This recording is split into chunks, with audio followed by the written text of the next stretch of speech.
What's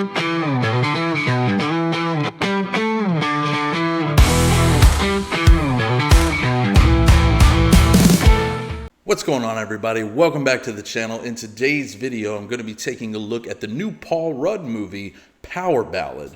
I got the opportunity to check out an early screening of this movie just a few days ago, and I'd like to share my thoughts on it. So with Power Ballad, it is written and directed by John Carney, who has a history of making movies that revolve heavily around music. And Power Ballad is no different. This movie has music really infused into its storyline and has some pretty awesome sequences that involve, the actors involved playing some pretty cool songs and some cool tunes and things like that. And it's actually a pretty interesting look at the music industry to a degree as well. The overall story revolves around a guy named Rick, who's played by Paul Rudd. He is in a wedding band, and he always had aspirations of being a huge rock star. When he was younger, he was in a band, and he always had these big dreams of them going on to be such a huge success.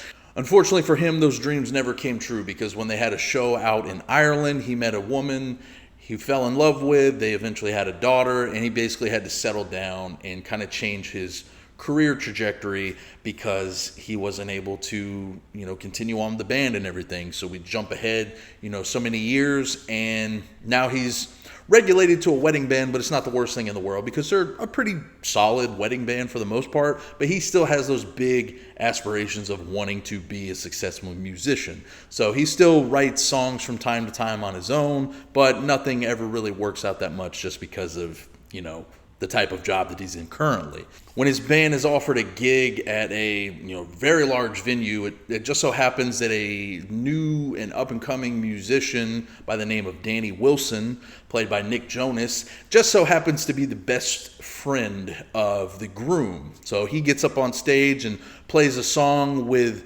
Rick's band, and they hit it off pretty well and everything. After the wedding, they share a few drinks, have a few laughs, and actually work on some music together. Danny is working on his new album, and he gets some tips and things from Rick, and it all ends up working out really well for the most part. Rick even introduces him to a song that he's been singing for years, but has never really been able to put the finishing touches on. And Danny pretty much falls in love with it for the most part. Now you jump ahead 6 months later, and Danny has a brand new song. And guess what song it just happens to be? The song that Rick showed him.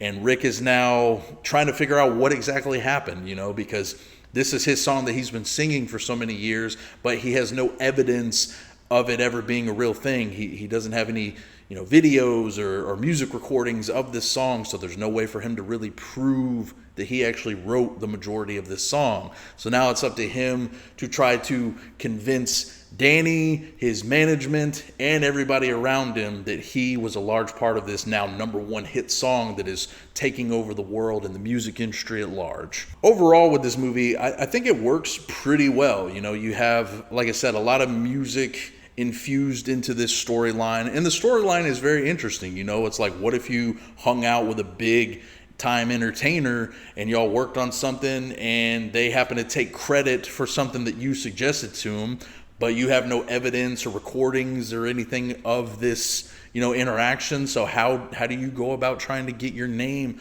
onto this very successful song? And it takes a pretty good look at that. And a lot of this movie relies heavily on the performance of Paul Rudd. And Paul Rudd, I've always loved as an actor.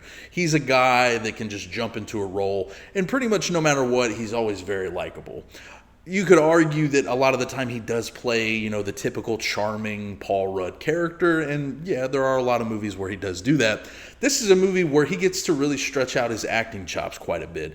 This is arguably one of his best performances in his career, definitely in recent years for sure, because this movie, while it is very funny at times, it does play into some dramatic stuff as well. And in the heavier scenes where Rudd really has to show off his acting chops, I think he does a really good job here. And it's nice to see him, step into a role like this where he gets to really expand and, utilize his skills more so than just his typical stuff. And it's nice to really see that because, like I said, Rudd is a really good actor, but a lot of the time he just doesn't get a chance to do performances like this.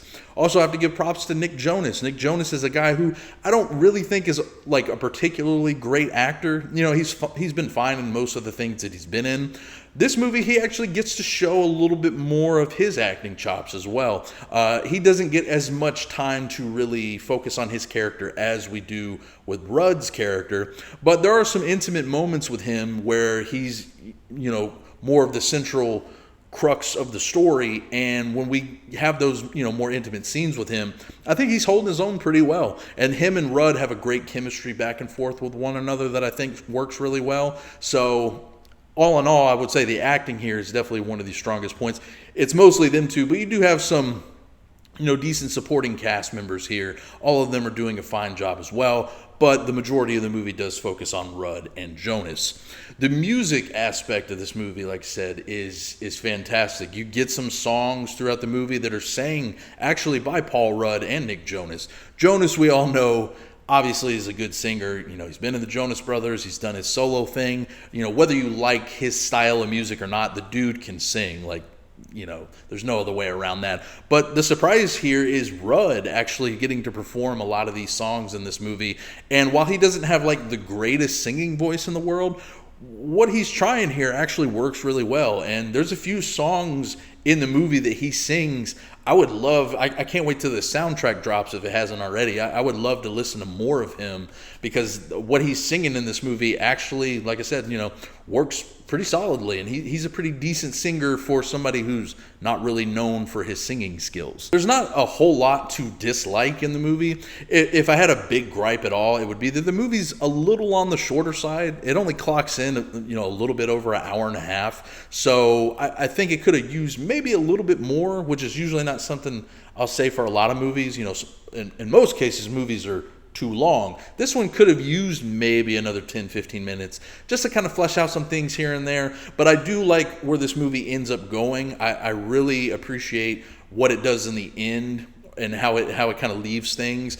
It doesn't really take the route that you would see most movies like this go, and I kind of appreciate that. Because of the short runtime, it is a little fast-paced at times. Not too fast-paced, but it does feel like sometimes it jumps a little too quickly from one scene to another and feels like we don't really finish certain things here and there, and that plays a lot into the, you know, maybe adding on a little bit more of a runtime might have fleshed a little bit more out of it. But outside of that, there's really not much else to dislike here. It's overall a very solid and entertaining movie. It's very funny at times. There's a lot of humor, you know, thrown around here, but the dramatic moments really work well, and I like the balance between the comedy and the drama. I think works really well, as well as adding in all the musical performances and everything like that. This is a solid win overall. I haven't seen all of John Carney's movie. I actually think I've only seen one of his movies, Begin Again, which I haven't seen in a while, but I do remember enjoying it when it came out. So I definitely need to check out more of his movies, because this one was definitely up my alley. I didn't really know what to expect, but overall it kind of caught me by surprise and ended up being a solid little movie overall. So for me, I would rate this a B. You know, it's not the greatest thing in the world, but far from bad at all. It's an entertaining movie that once it comes out on June 5th, I think you guys should definitely check it out and see it in the theater. So that's about it for me, guys. When you do get the chance to see Power Ballad, please let me know what you thought about it in the comments below. Be sure to subscribe to the channel for more reviews, rankings, all kinds of good stuff. I'll leave all my links down below on where you can follow me and check out more of my reviews. And until next time, I'll catch you guys later.